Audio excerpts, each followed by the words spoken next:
Alright, Shalom Hebrews. This is a message from the Israelite Brotherhood. It's a message from the Israelite Brotherhood. Alright, Hebrews. America protects the Jewish state. Why? Why does America protect the Jewish state? You know what I'm saying? There's got to be a reason why. And the reason why is historical. And, you know, a lot of people ain't going to talk about this, you know. But it's, you know, it's evidently, you know what I'm talking about, you can see this in history, that when the Jews, the Sephardims, or even Ashkenazi come to America, they like the founders. It's like I got a video explaining how the ancient Amorite families, you know, founded America, coming from Portugal, Spain, and Italy, and so forth, and how those are the Sephardims who fled the Promised Land in 70 A.D. when Ashkenazi got at them by proxy through the Roman Empire. You know, I explained over and over in countless videos how Ashkenazi is going to be like the founders of Christianity. You know, Christianity got started in the Discopolis cities. In the Discopolis cities is, you know, where Jesus hung out at. In the New Testament people, you know, that's where they hung out at. In the Discopolis cities. And that's going to be, you know, where Ashkenazi settled in Scythopolis, ancient Beth Shan. And, you know, they would form Christianity to fight the Sephardims by proxy.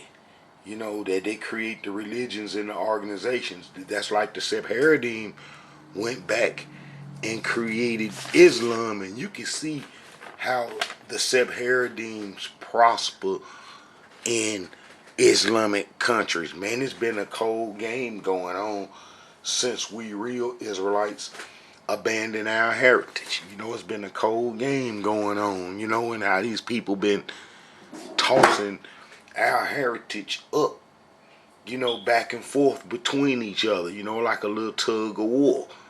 And they been having a tug of war with our heritage in Ashkenazi. Man, I'm going to explain it like this, and I can walk it down in scriptures as I have in plenty scriptures, how the Sephardims, who are Sephardims, were placed in our land in 722 BC, while we Israelites were all messed up, basically in the same mentality that we got now.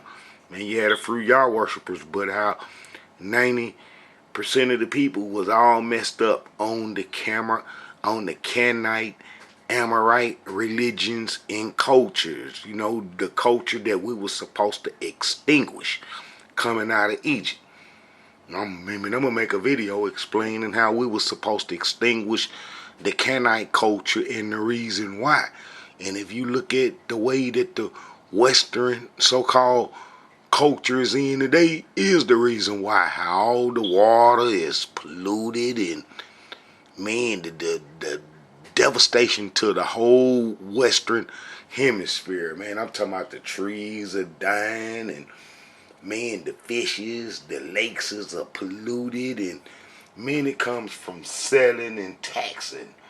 You know, they was the founders of the tax. The tax system that we have today come from Babylon. I explained how the people from Sephardim from Sipper developed the tax. The whole tax, as we understand it today, come from them, and that tax system and structure destroys the earth. What is called capitalism, it destroys the earth. Oh man, it destroys the earth, you know, and if it keep on and ain't put in check, the whole earth will be destroyed, you know what I'm saying, before long. And it's a reason for that too.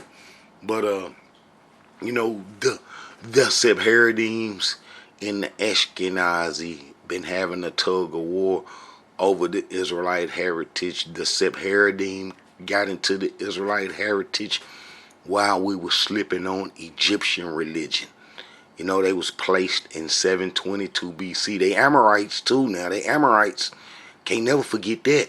So them being placed in Samaria is like from Babylon by the Assyrians is like them being placed men in their homeland, you know, because they from ancient Cyprus. And Cyprus, in ancient Cyprus is where the Sephardians, you know, come from. I'm going to see if I can get the little map that I usually show men of the Sephardians in Cyprus.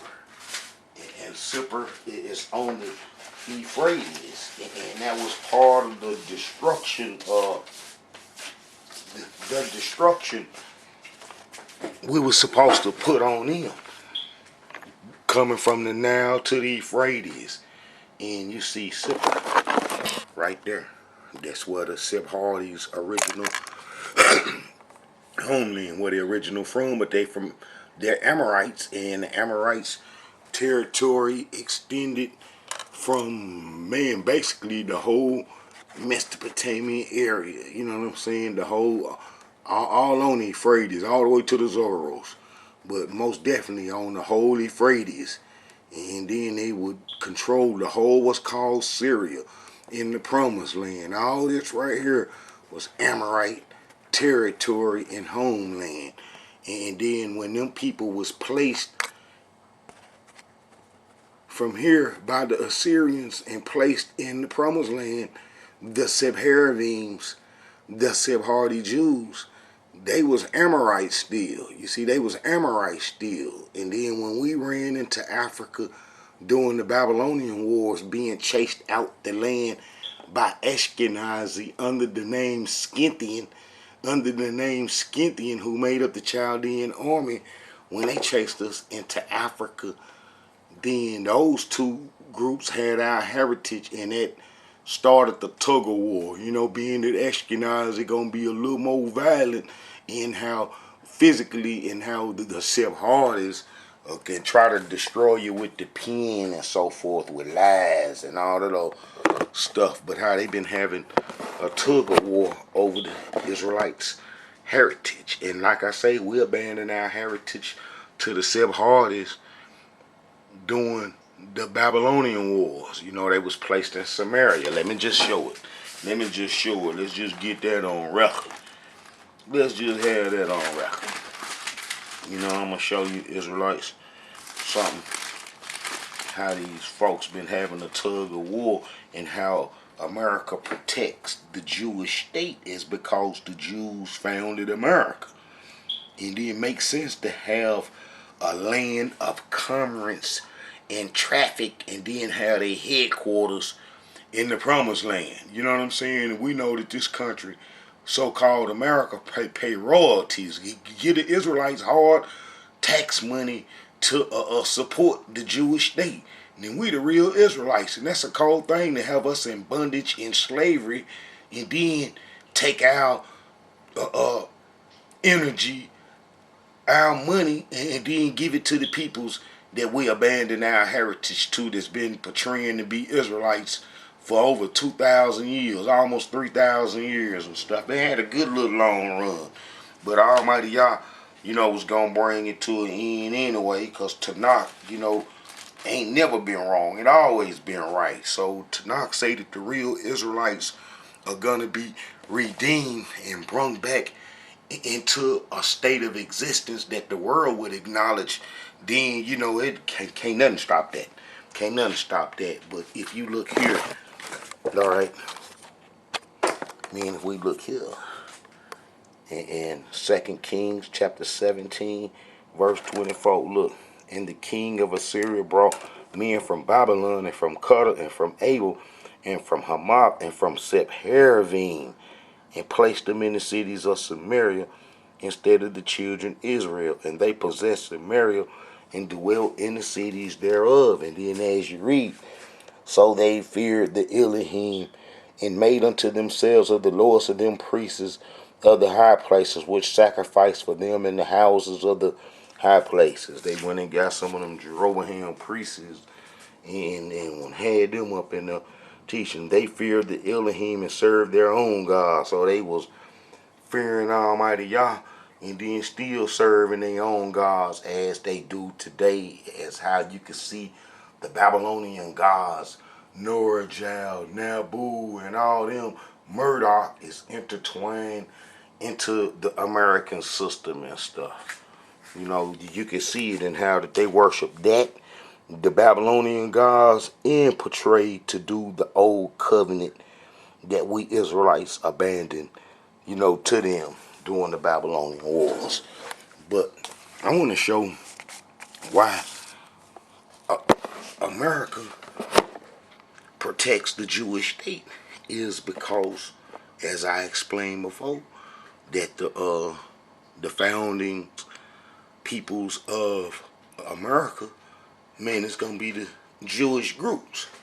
So you know they got the land from the natives, and then they brung and set up. You know they try to hide in the background and don't want it to be just openly acknowledged, but how that they brung the identical functioning of ancient Sipper. They brought the identical functioning of ancient Sipper here to the Americas. The tax system, the naming of streets, and man, the whole everything, the whole functioning of how America functioned with its tax laws and taxes and the the merchant trade groups and the merchants and how did they function and set up law. You know, law is set up by the merchants making trade with each other and setting up order. And they put that same exact system in the Americas when they came. That's why come it's identical to Babylon, you know, and then that's one of the reasons why it will speak of the daughter of Babylon in Tanakh history in the book of Jeremiah and in the book of Isaiah too. Speak of the daughter of Babylon. That's because the continuation of the Babylonian system was transferred from Mesopotamia all the way to, you know what I'm saying, Americas, or from the Promised Land, the Amorites. You know, the Amorites practiced that capitalism that was in Mesopotamia. It's one and the same, you know what I'm saying, and how that they brought that system to the Americas when they came. All right, man, that's a cold thing. And then that's the daughter of Babylon. You know, that's the daughter of Babylon. And I can, you know, show this, you know, and, you know, that's why come those families in 70 AD when Ashkenazi had the Sephardim chased about the Promised Land and they went to the Americas, to Spain. You know, they went to Spain. And then from Spain, man, they'll come west. And then, you know, being that they, you know, then had long-standing civilizations and then been through a lot of empires that then passed away in how that they, that phoenix. You know, there that phoenix. Look, you see that phoenix right there? That's that phoenix. That keep rejuvenate itself from the ashes and just keep the whole capitalist system going and so forth. You know, that's, you know, that eagle. That eagle right there, it is a slick phoenix too. And, you know, that symbolized the rebirth of the Amorite system and its continuance. You know what I'm saying? And how it come to America with the Sephardim. With the Sephardim. All right. Why America protects the Jewish state is because that, you know, the Jews founded, you know what I'm saying, America, you know, and it make, you know, sense, you know, that they would, you know, protect, you know what I'm saying, man, America, you know what I'm saying. It's like I've been doing some more readings, you know, meaning about the Jews leaving, you know, Spain. You know, 3 days after the expulsion of the Jews, Christopher Columbus set sail for India. His fleet of 3 ships instead landed on the shores of North America. landed on the shores of North America. And this is from the Sweetening Jewish Education, the history of the Jews in America. Yeah, look, history of the Jews in America, 1492. You know what I'm saying? That's the Sephardims here. You know what I'm saying? So they would be here. You know what I'm saying? To set slavery up, and then that's well documented. It's well documented how they participated in the slave trade. But you see how it says, how Columbus and 3 ships, you know what I'm saying, landed on the shores of 90 sailors, you know what I'm saying, identified as crypto Jews. Those are the Jews. Like I say, Ashkenazi was so hard on them after they chased them out. In 70 AD, it took a while to get them up out of there. But when they chased them out, you know what I'm saying, that the Catholic Church, Christianity, what Ashkenazi created, would settle up in Spain. And then, that expelled them Sephardics who come back later on with Islam and took the whole, you know what I'm saying, Mediterranean over, you know what I'm saying, for them again, and got their old homeland back, Spain for them. And that's why Sephardim did good there. But if you go into, man, it's this book, man, that gives up a lot of information. A lot of information. I'm talking about so much information, man, that this is going to really be the straw, man, that broke the camel's back when it's all said and done, because this document the Jews' participation in the slave trade, without a question of a doubt, with records and everything, and the records and stuff exist today, and it's showing how they participated in the slave trade as traders and conquerors and so forth, and how did they, man, got a hold to some folks and they sold them, and then how the Christians are getting mad, but because they'll be selling Christians and so forth, that's Ashkenaz in them folks, and then how, that'll start getting the Sephardic kicked up out them lands. See, when people be looking at the Jews' history, then they be saying, we've been persecuted,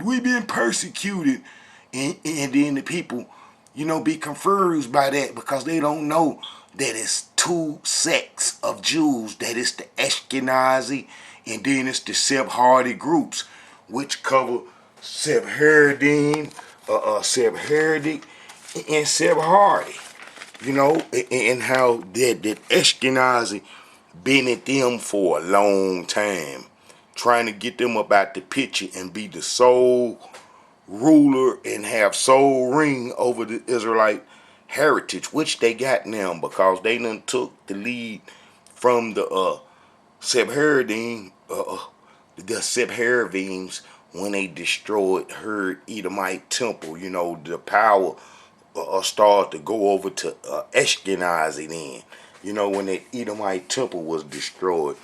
But this book here, man, it document, you know what I'm saying, the slavery trade real good, and how that the Jewish sects wasn't in slavery or under no curses after the covenant was broken. And I showed that the covenant was broken during the Babylonian Wars. Broken. Now, if the covenant broken, then how Almighty Yah had curses set out, and how it was zero chance of Israelites descended from Jacob, pure blood, escaping the curses. And then how you see the curses become manifest in the people in the transatlantic slave trade. The peoples of the transatlantic slave trade, got the curses. And that's identical to what Prophet Moses said that the Israelites will suffer once the covenant was broken. And we know that the Jewish sects, Ashkenazi or Sephardis, don't share that. As I can show that, man, they been bankers. Man, I'm talking about the Jewish bankers, man. If you ever read this, Jewish American bankers, oh, man, they be telling on themselves, man, and how that they just ruled the whole America landscape, from the east to the west, from the north to the south, and how that this nation America could not function without the banking system, the Fed currency that was set in place and so forth, and how did these peoples got total control of the whole American landscape, the economy, in its laws and so forth. And we know that they got groups, man, that lobby for the Jewish cause. That's the most powerfulest groups on the face of this earth. And that how that man they can condemn you and it's over with in Western culture and so forth. And how that these peoples men control the whole landscape and been doing it. Look, Joseph Ashley Bear. Bear was born in a Jewish family in May 28th in Louisville, Kentucky, and was educated in France and Switzerland. That's gonna be off slavery money. He gonna be profited off slavery money. His people, he worked at the bond trading. They was trading cotton and sugar and the stuff that they manufactured on a plantation. Got America on its feet. 300 years, 275 years of just outright free labor. Almost 300 years of free labor put all the bankers and all the people's men on top in America that came here and got the land when they was expelled from Spain. You see what I'm saying? And they come over here and got the land, and then how did they become the bankers?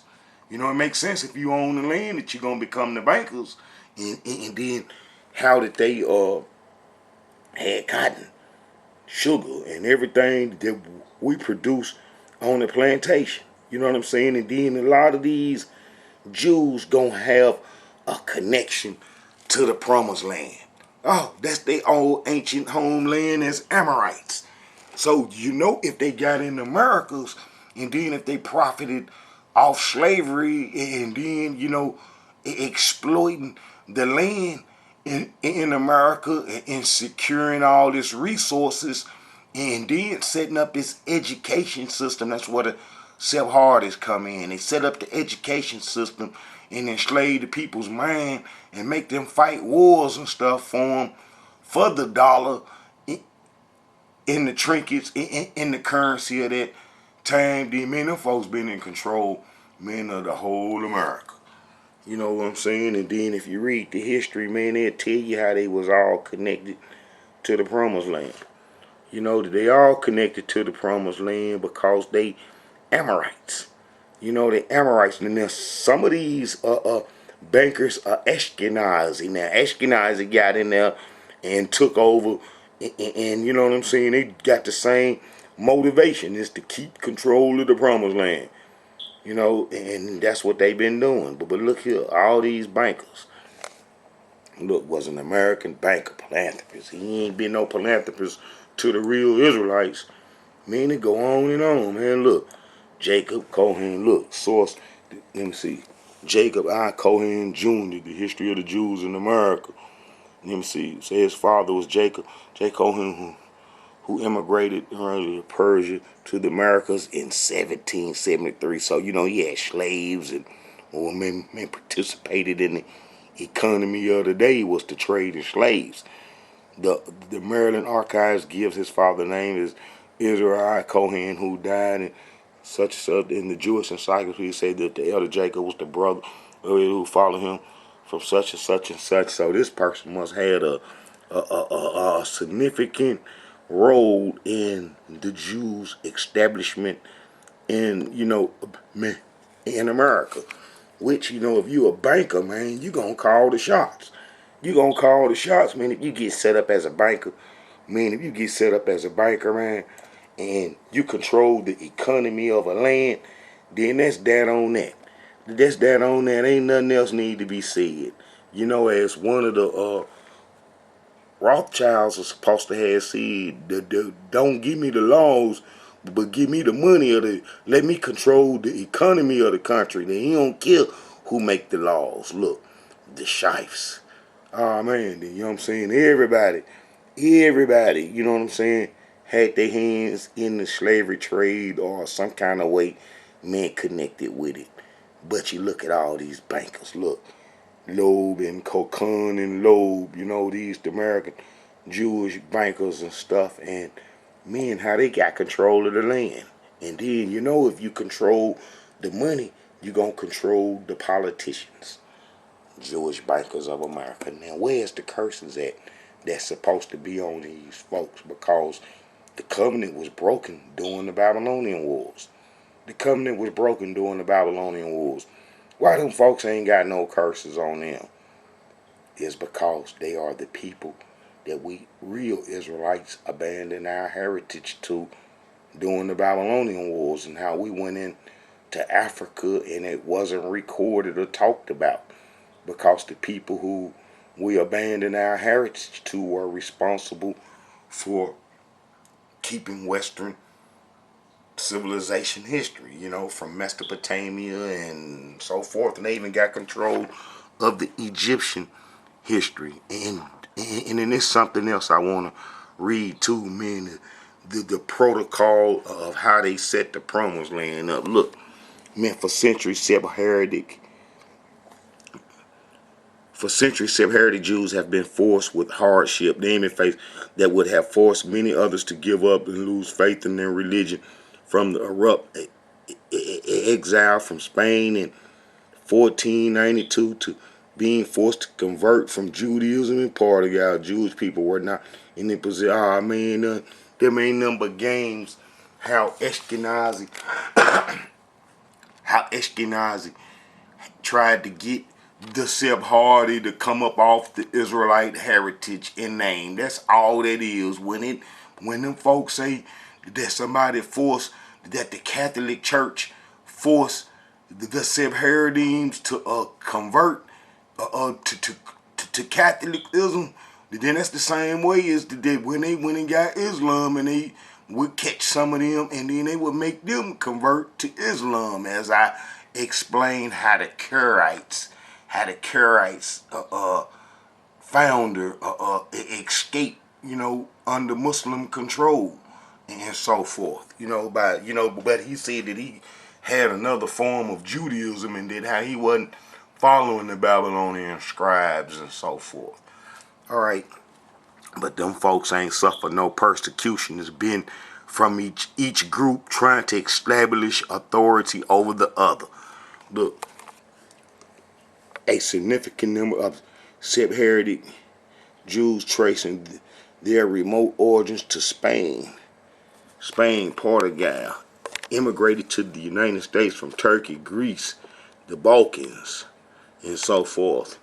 And look, and a smaller number of Muslim, and them the Edomites, Mazahari Jews arrived from Arab lands, and most Sephardim settled in New York, establishing the leading Judeo-Spanish community. That's like Israelites do not understand that the Sephardi Jews, the Sephardim, gave birth to the whole Hispanic race, the whole Mexican race, and then that's why you see them coming into the community and taking over the resources, getting loans from banks and everything.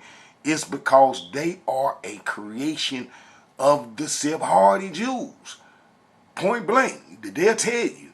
And they created Spanish, the Spanish communities and so forth. Now, those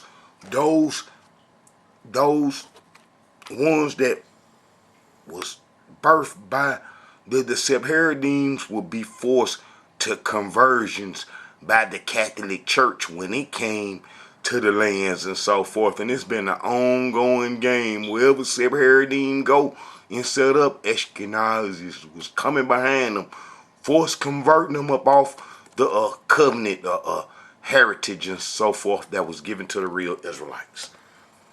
All right. So, the Sephardim, look, Sephardim and Arab-speaking Mazahari were not readily recognized as Jews by the Ashkenazi co-religionists. At the same time, they forced alliance outside Jewish circles when it come to dealing with us real Israelites and keeping us in bondage messed up. They'll collaborate with each other. You know what I'm saying? But look, At the same time, they forged alliance outside Jewish circles. Hispanics and Arabs, them the same peoples right now that's got control of the Israelite community and resources. Is because those groups come from the Sephardim. The Sephardim, they Edomites. You know what I'm saying? That's like the Hispanics gonna be mixed with Edomites. Now some gonna accept this and they gonna cry. But it's alright. The truth gonna set us real Israelites free. And how we ain't got no friends. Zero friends. And all the people portraying to be friends is just using us as a ladder to get up above us. But how the Sephardim gave birth to the whole Hispanic race. You know, and the Arabs, it ain't them but Edomites, and they all in it together, with whom they shared significant cultural, linguistic ties. You know what I'm saying? The failure among Ashkenazi Jews to recognize Sephardim and Mazahazim as fellow Jews continue today. You know, like I say, they've been fighting over the Israelite heritage for a long time, since we Israelites abandoned the covenant during the Babylonian wars, when Ashkenazi come in as a conqueror and so forth. But you see, this book, The Secret Relationship Between Blacks and Jews, give up some pretty good history of how the Jews function and so forth. And I'm going to read a little bit of this. The fact it confirmed by their own scholars and MC throughout the history of the practice, Jews have been involved in the purchase and sale of human beings. This fact is confirmed by their own scholars and historians. In his book, A History of the Jews, Solomon Graziel states that Jews were among the most important slave dealers in European society. Lady Magnus writes that in the Middle Ages, the principal purchasers of slaves were found among the Jews. They seem to be always everywhere at hand to buy and to have the means equally ready to pay. Larry L. Fango states that Jews were frequently found at the heart of commerce, could not have failed to contribute proportionate share to the slave trade directly or indirectly.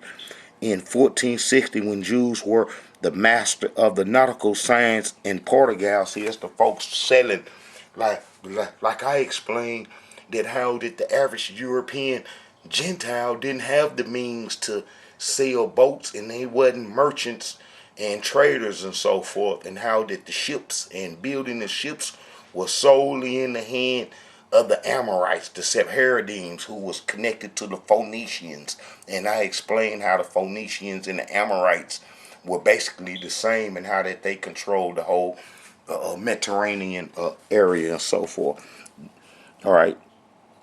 In 1460, when Jews were the masters of nautical science in Portugal, that nation was importing 700 and 800 slaves yearly.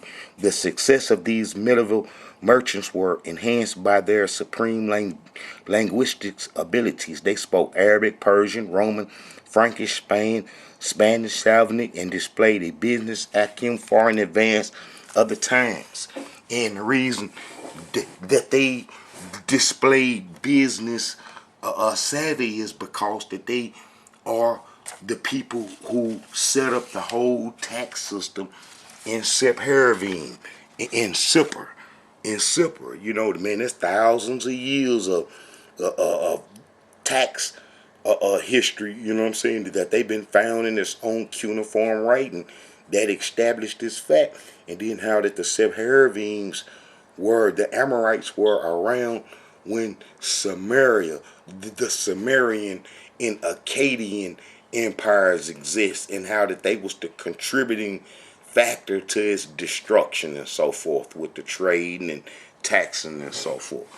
All right, but we see how it is documented that how, you know what I'm saying, they spoke all these languages. The Jews participated in the slave trade, particularly their trafficking in non-Jewish slaves, incited the moral indignation of European Gentile populations. The Europeans reacted by taxing the Jews, and some were expelled from their host countries for this activity. The expulsion of Jews by European governments was not unusual, with most of the complaints centered around economic exploitation, monopolizing, or sharp practice. That's like today. You know what I'm saying? They single-handedly got America sold up. By 1500, with the exception of certain parts of Italy, West Europe had closed its doors to Jewish people. The following, you know what I'm saying, that's Ashkenazi getting rid of the Sephardim and you know what I'm saying, they Babylonian trade practices and so forth. The following listing is a partial record of the countries and dates of the Jews' expulsion from various European communities. Look, expelled from the European communities and so forth, from locking down and monopolizing the trade and so forth. Everywhere, just about. Look, I mean, they had all them folks under control and so forth, and then they got kicked up out the land. Over the next century, the descendants of Jewish development moved into the Western Hemisphere, where land and commercial opportunity provided the incentives for immigration. The open and ungoverned territory and docile and vulnerable native population offered an irresistible attraction to the magical race. They acquired great wealth in their Caribbean and South American enterprise and eventually moved into the American Northeast, which became the economic focal point. It started with the forced expulsion of the Jews from Spain, the Spanish Empire with the early explorer and discovery of America. Right? Also, you know what I'm saying? All them folks, all them Jews, 300 something thousand of them were expelled from Spain. And that's a lot of folks, 300,000 Sephardims. So that give and then they come over here and mate with the natives. Man, that produced the whole Mexican race. Look, Jews were expelled from Spain, ending their 5th century involvement in the black hostage trade in that region. In fact, the Spanish Jews amassed large fortunes dealing in Christian slaves and become quite prominent within Spanish hierarchy. They had obtained the most important offices and positions of trust in the cabinets, counting houses of the... Yeah, so, me, them folks been, you know what I'm saying, had control of America, as I explained. And then, this is the cold poet, and this is the coup d'etat on the whole world's head, is when them folks got together after being expelled, and then them other folks getting control back of their land, and then how did they come up with the establishment of the state of Israel. Now, we know that Israel is a people, and can't, never be a land that it's a people, and that how the land of Canaan is the original land of the promised land, and then, we know the Romans and named it Palestine for short for the Phoenicians. All right, look. The land of Israel was the birthplace of the Jewish people. That's deception right there. The declaration of the establishment of the state of Israel. Look, the land of Israel was the birthplace of the Jewish people. Man, that's so false. That's so false right there, and it's misleading. Yeah, as Amorites, here their spiritual, religious, and political identity was shaped. No, man, that's false. That's false. And that I explain how we Israelites abandon our heritage to the Amorites. Look, here they first attained to statehood, creation, culture, values of national and universal significance, and gave to the world the eternal book of books. They did not write the Tanakh, and they are not the people that Moses made the covenant with from the Creator. They are not the people, and you can see this in Tanakh history, how they don't, in Torah history, how they don't fit none of the curses that the Israelites, been subjected to. All right.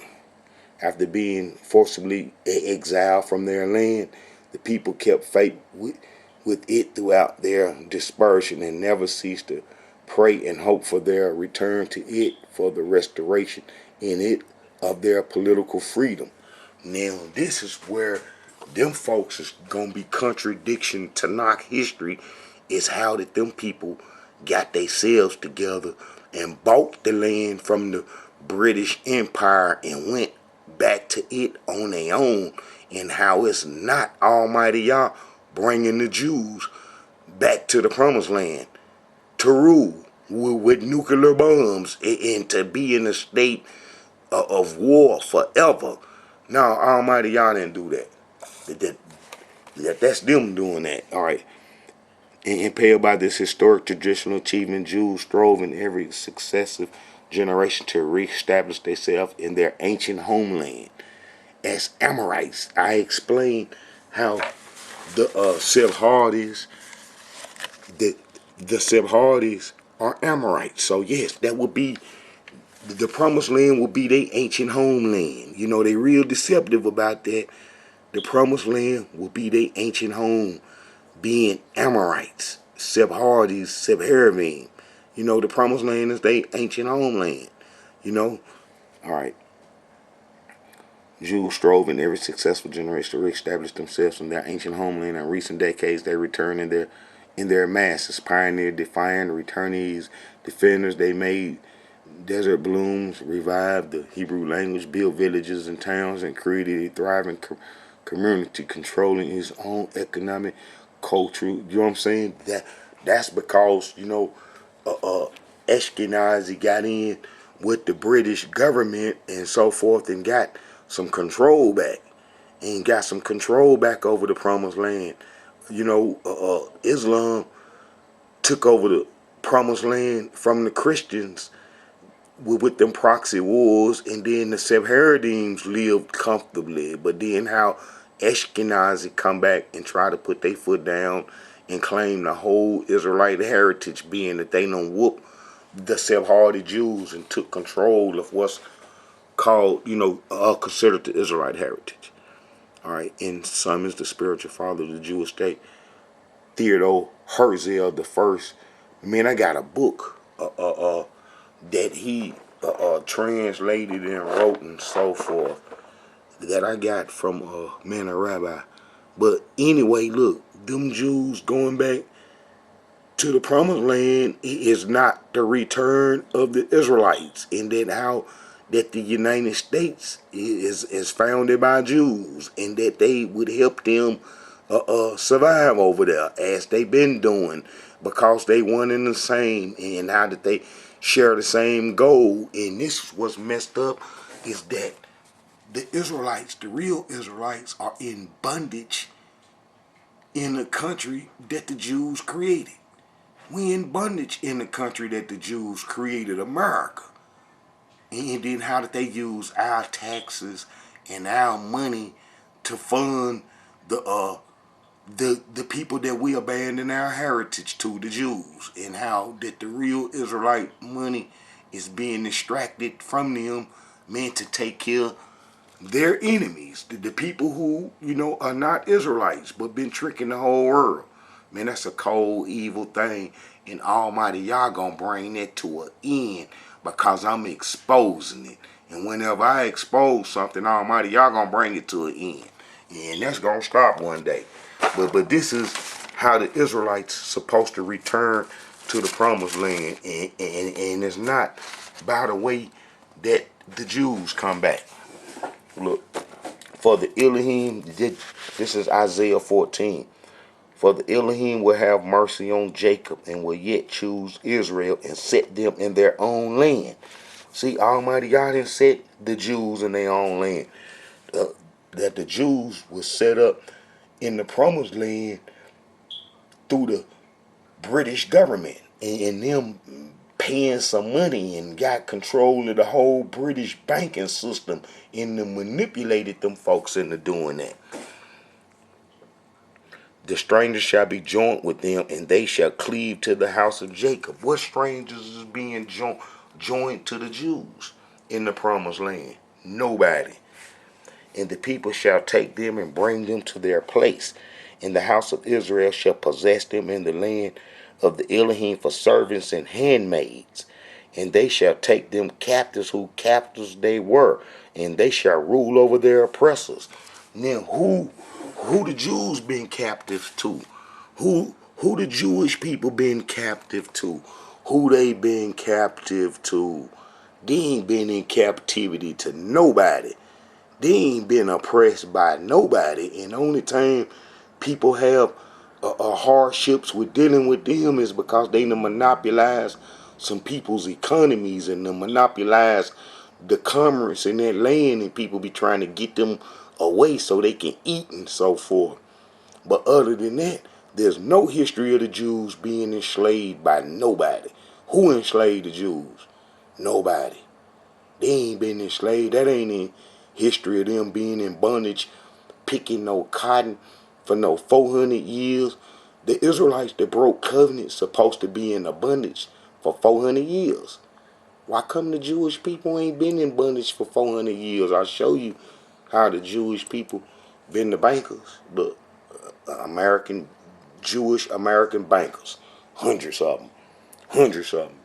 Hundreds of them with all the power, man, connected to every part of the government and what's important than you can never imagine. All right, Israelites. You know, we see how America protects the Jewish state is because, you know, they one and the same. It's just that this day, capitalistic playground America is, and then the headquarters is the promised land. That's all. That is one and the same, and then that the people who control America control the promised land. All right, this is a message from the Israelite Brotherhood. I pray that you Israelites understand this message.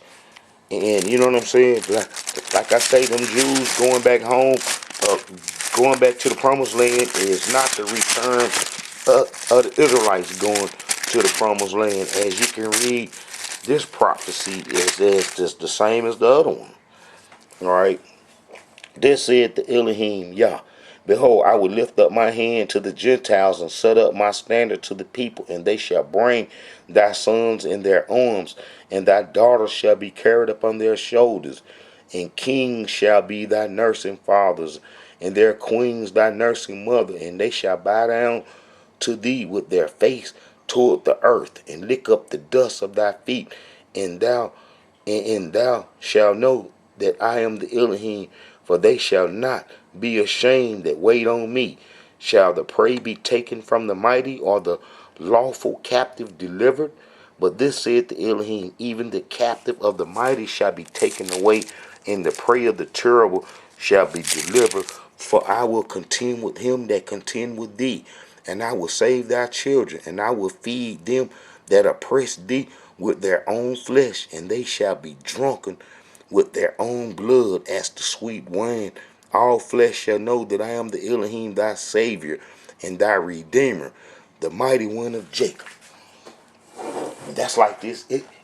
Israelites, I've been telling the the crown prince, the crown prince of the uh of the Edomites, you know what I'm saying? Of the Moravians. I've been telling your partner there, I've been telling him how we the Israelites, and how that the Sephardi's and the Ashkenazi are not the Israelites, and how the game is over. I mean, the game is over now. Shalom, Israelites. This is a message from the Israelite Brotherhood.